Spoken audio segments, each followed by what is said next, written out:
Welcome to JS Podcast number 131. How the hell are you? I'm Stephen Knight. Hope you all had a great Christmas. Hope you all have a great new year, or had a great year if you're still listening to this in 2018. If not, hello from the past. I hope things are good there. I imagine it's pretty much the same, isn't it? People banging on about Trump and Brexit every 2 minutes. I'm very pleased to bring you an update on Asia Bibi, direct from her lawyer, Saif Ul Malook. Very courageous, intelligent man. For those of you who are not really familiar with Asia Bibi, she is, in fact, a Catholic woman who lived in Pakistan. Around about 2010, she was accused of blasphemy. She got into a dispute with local people in her village, some Muslim women. Every time I have to talk about religious fundamentalism out loud, it just seems sillier and sillier. But apparently the local Muslim women there refused to drink water that Asia had brought them. This is unclean. You can't take water from a Christian, apparently.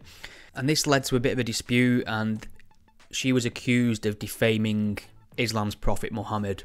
She was attacked by a mob, hauled into the police station, thrown in jail, and sentenced to death. And this was in 2010. And blasphemy laws in Pakistan are just...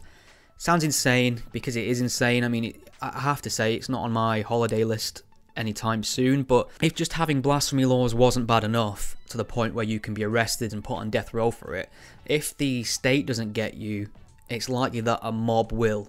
And they're often used in that sense. People will throw around accusations of blasphemy in order to end personal disputes. They'll weaponize this power to get somebody killed, and this has happened. We have seen since the 80s, when the laws were made stronger, around about, I think, 70 people or so who were involved in blasphemy cases have been murdered in the country. So if you're someone who steps up and takes a stand against blasphemy law in Pakistan, you can expect your life to be in danger. And we saw this a while back with a man called Mumtaz Qadri. He was the bodyguard of a governor in Punjab. Gunned him down, riddled him with bullets because this governor dared to make some supportive noises towards Asia Bibi and speaking about perhaps rethinking the way Pakistan approaches blasphemy. And he paid for that with his life. And if that wasn't bad enough, there's no happy ending to this story, by the way. Settle in, gather round. If that wasn't bad enough, scores and scores of people in Pakistan took to the streets to celebrate Mumtaz Qadri as a hero for taking action into his own hands and defending the Prophet's honour. And if that wasn't bad enough, preachers from Pakistan who were at the forefront of these celebrations of Mumtaz Qadri were invited into Britain with open arms by various quote-unquote community leaders such as Mo Shafiq to go on a big tour of northwest mosques in the country, and they got the red carpet treatment. So it's a bad situation to be in, essentially. And very grateful for people like Saif Ul Malook, who will literally put their neck out to stand on the side of fairness and justice and human rights at great cost to himself. He has actually had to leave Pakistan now because his life is in danger. He's no longer safe there. So he'll be giving us an update on the Asia case. He'll be also giving us his opinion on the UK's refusal to grant her asylum, what some of the reasons were that were given to him directly, which is quite an eye-opener. And he'll also be weighing in on his attitudes towards these extremist hate preachers and how they were invited to the UK. So all I can suggest is keep banging the drum about this topic. Keep letting people know Asia is a human being and she's still in Pakistan waiting to be granted asylum, hopefully to Canada very soon. That's definitely happening as far as I'm aware. So we'll need to keep an eye on that. But just keep tweeting about it, keep sharing stories about it, keep telling people about what's happening. That's the only thing we can do on this side of the planet at the moment. You can keep up to date on the podcast at gspellchecker.com as always. As has been mentioned on previous episodes, due to the whole attitudes towards Patreon and the controversy they've been in about banning certain quote-unquote controversial content creators, my incomes took a huge plummet as well. So if you were ever on the fence about supporting the show, now would be a lovely time for you to do it. And you can do this, you can still join on Patreon, that's fine with me. If you don't feel you can support Patreon, you can do it on PayPal. So you can find out details on how to do both at gspellchecker.com/support. And it's greatly appreciated. Enjoy! I'm very pleased to be joined by Saif Ul Malook on the podcast. Saif, how are you doing? I'm fine, doing well. Very, very busy, I assume. Yeah, some interviews, some meeting some people, roaming around various parts of the world. Okay, so you are known as somebody who's been defending Asia Bibi in a legal capacity. You're her lawyer, and that's a very high profile, globally reported on situation at the moment. Now, just maybe you could explain how you came to represent Asia. How is it that you became somebody who was become a lawyer in the legal field of blasphemy cases? Actually, prior to Asia Bibi, I had prosecuted Mumtaz Qadri.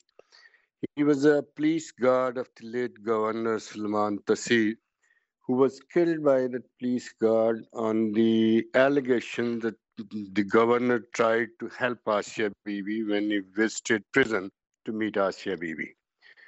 So that was a time when in Pakistan, none was coming forward to prosecute that person. It was such a terrible situation in the country.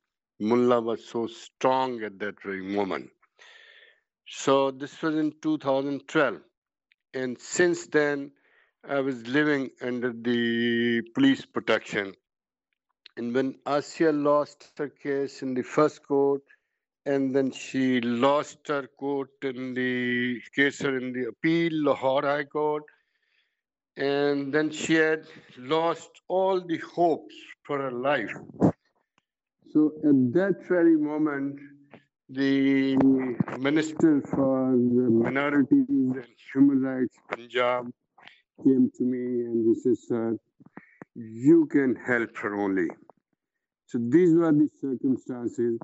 I thought I'm already in such a situation that I've lost my liberties, and if I can save this lady who's helpless, nobody's extending help to her. She needed top class lawyers, and nobody in top class usually steps forward to help the blasphemy cases.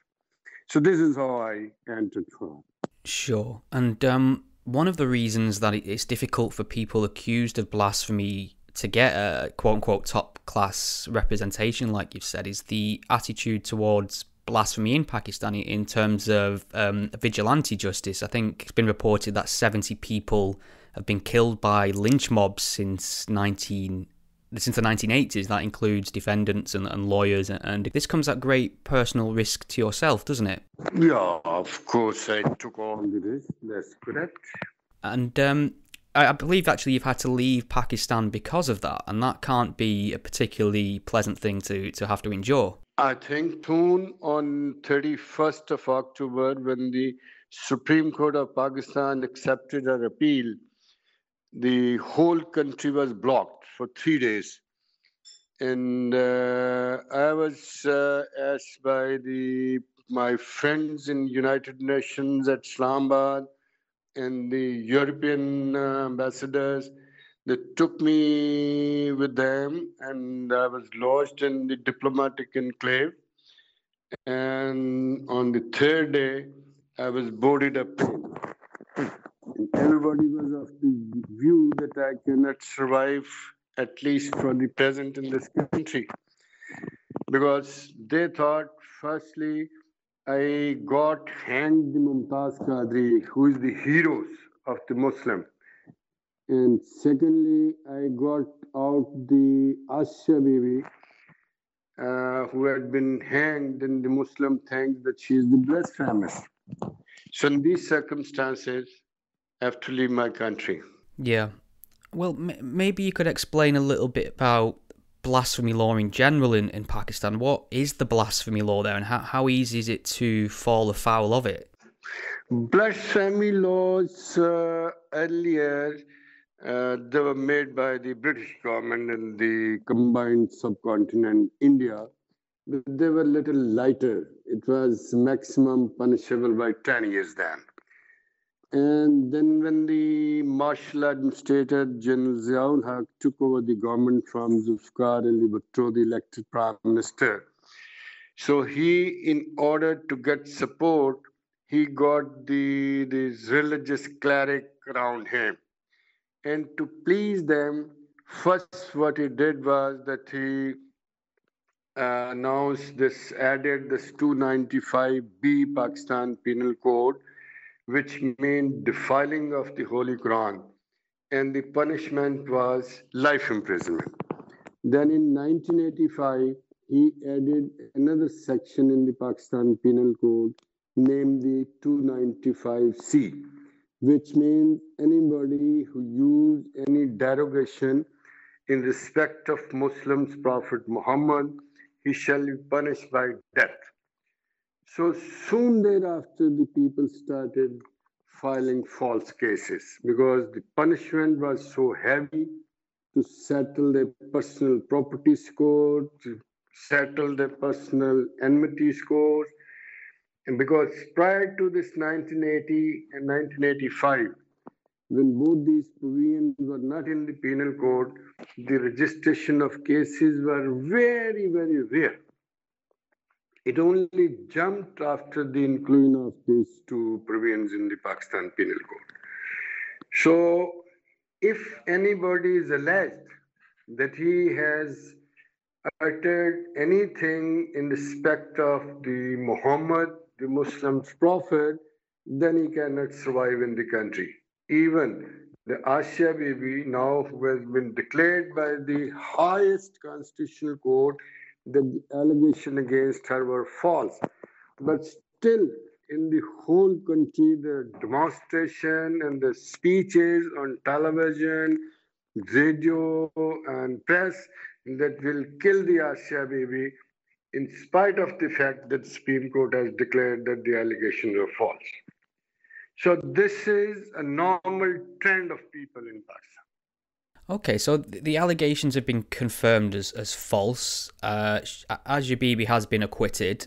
Why is she still in Pakistan? Why can't she leave? Yeah, I think according to the Article 189 of the Constitution, the judgment of the Supreme Court is final and is binding on all the executive authorities of the country, including the Prime Minister and the Chief of Army Staff. So this one Supreme Court say that there's no allegations, she is acquitted. The government of Pakistan, according to the constitutional provisions, cannot stop her. And as I met here in Netherlands, the ambassador of the Pakistan, and I spoke to him about this matter. And he was also of the same opinion that the government of Pakistan is no more interested to retain Asia Bibi in Pakistan. It is the foreign governments whose visas and all these requirements are awaited. And this is when I met the president of the European Parliament. He also of the view that he has spoken to Prime Minister Imran Khan a day prior, and he was very satisfied with the Prime Minister of Pakistan's statement that they are taking a lot of care to protect Asia and will not detain her for any purpose. So I think she'll be coming soon, as her two daughters and 6 other persons who are claiming to be a friend of the family, they have been already given visas by the Canadian government and they reached the Canada already. Now only Asia and her husband are there, who definitely will follow the daughters in Canada soon. That's very positive and good news to hear. So it looks likely that Asia will be able to settle in Canada. For some time... Yeah, definitely. That's great. That's wonderful news. For a while, there was some discussion and pressure from activists within Britain, England, my home country, to grant her asylum here. But that didn't happen, and there was some discussion as to whether that was due to fears of upsetting certain radical elements within the Muslim community in the UK. Now, I was wondering if you can confirm whether or not that's actually true. I met the few members of the European Union Parliament from the United Kingdom in Strasbourg when I visited the European Parliament, and I addressed the Parliament. And one of the members, I'm missing the name, he's from the ruling party, an English origin person. He said, why we should take Asia? We took Salman Rushdie. We had to spend millions of pounds upon his security. We don't want to spend more millions on the security of Asia. We argued for about 10, 12 minutes. I told him the case of the Asia and case of Salman Rushdie are not equal. Salman Rushdie was committing blasphemy each and every day. But Asia has been cleared from the allegation by the last court of the country, and she's presently an innocent person. And she's uneducated. She live in a corner and nobody will know her. But then he created fuss with me and he left. I mean, from this, what I judged was that it is not because of the Muslim living in the UK, but this was because of the security expenses which the UK government was apprehending.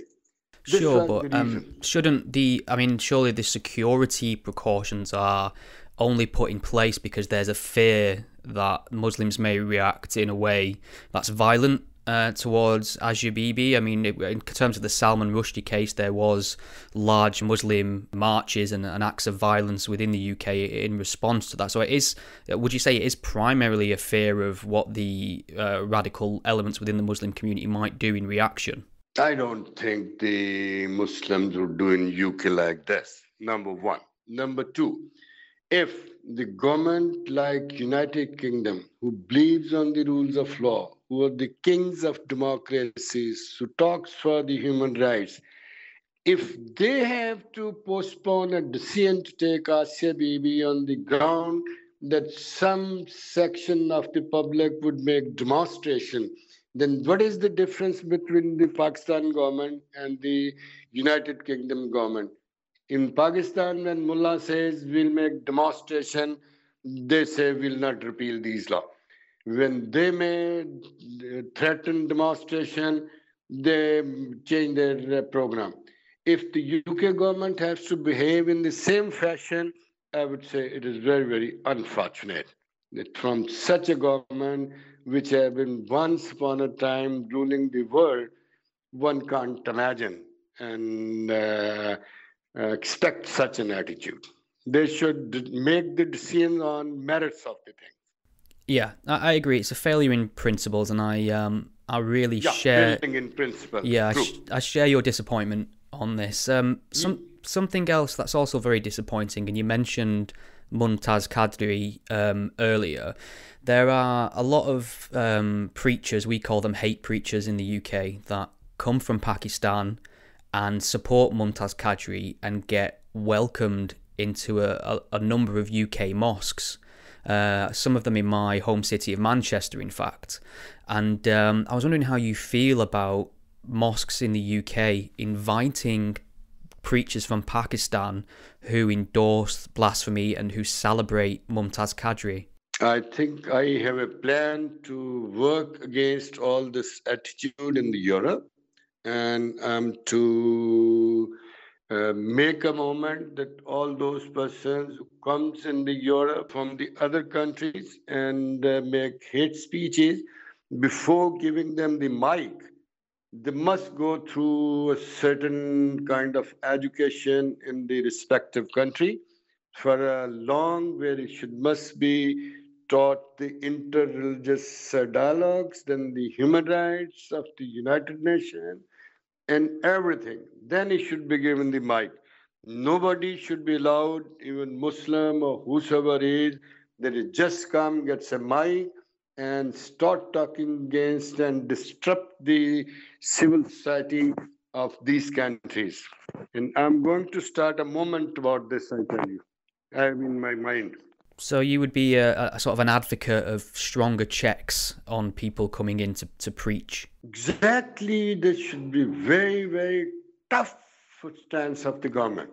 Where would you draw the line, for instance? Would it be advocating violence, or would it just be reading some of the more violent passages from the Quran? No, I say the people who come to the other countries and they take oath to the allegiance of the country. Where, say, for example, anyone who is coming to UK to live, once he's given nationality, takes an oath that I'll abide by the constitution, tradition, and all laws of the United Kingdom.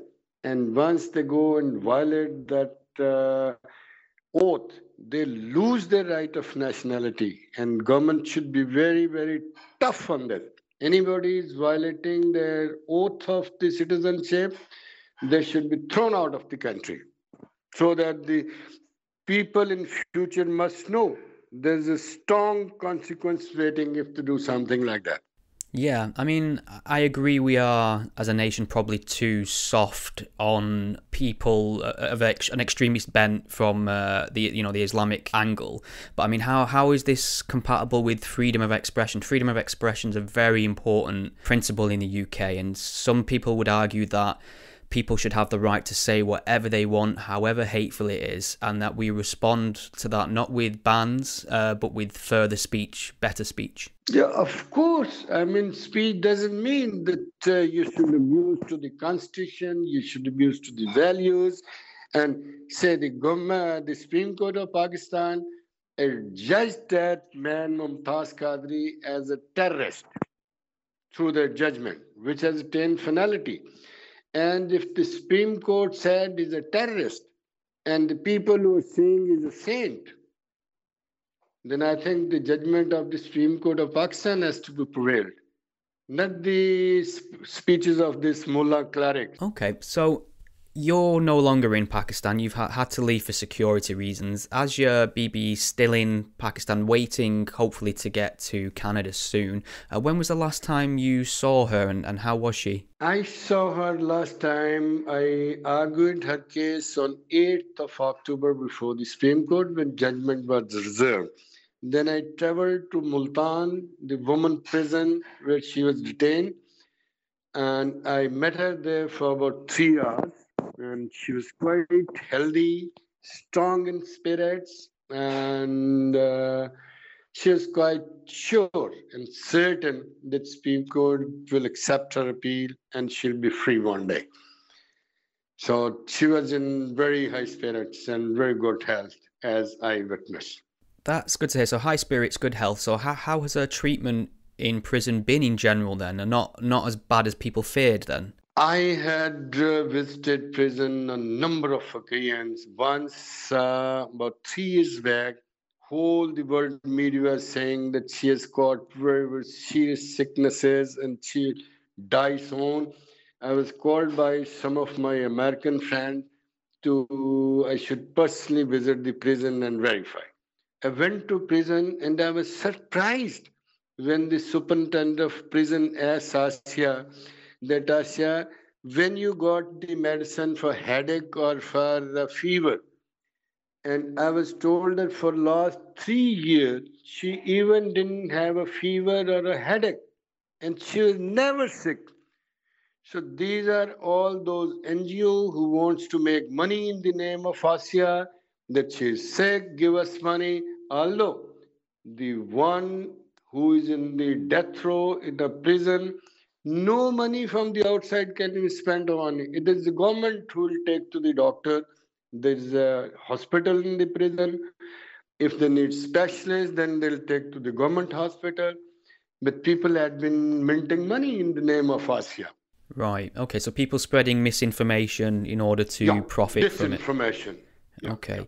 Saif, I really appreciate you speaking to me today. You're obviously a very busy man doing important work. Is there anything else you'd like to let us know or get across to my listeners before I let you get back to your day? Yeah, I'll ask your listeners that the the hate speech should not be supported, and all listeners should go by the human rights and go by the rule of law. And these Muslim clerics, particularly, they should be discouraged by all the listeners who are Muslim or non-Muslim. That's great. Okay, I wish you all the best, and I hope things settle down for you soon, and I hope one day you can return home in safety. Oh, thank you very much, Stephen. Thank you for inviting me in the program. No problem. My pleasure. Take care. Thank you for listening to the Godless Spellchecker podcast. The podcast is a one-man operation produced in my spare time away from my day job, and I love making it for you. If you enjoy what you hear, please consider lending some support. The show is entirely listener supported. I don't sell anything, I don't run ads, and given the alternative and unpopular focus of my content, it's very unlikely to find a sponsor. So there are a number of ways you can support and chip in and help improve the show and give me more time to produce more content. You can become a patron supporter and pledge a monetary amount per month or per episode by visiting patreon.com/gspellchecker. If you can't lend monetary support right now, don't worry, there's other ways you can help the podcast too.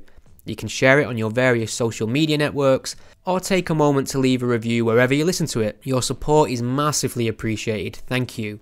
Think we've all learned something here today?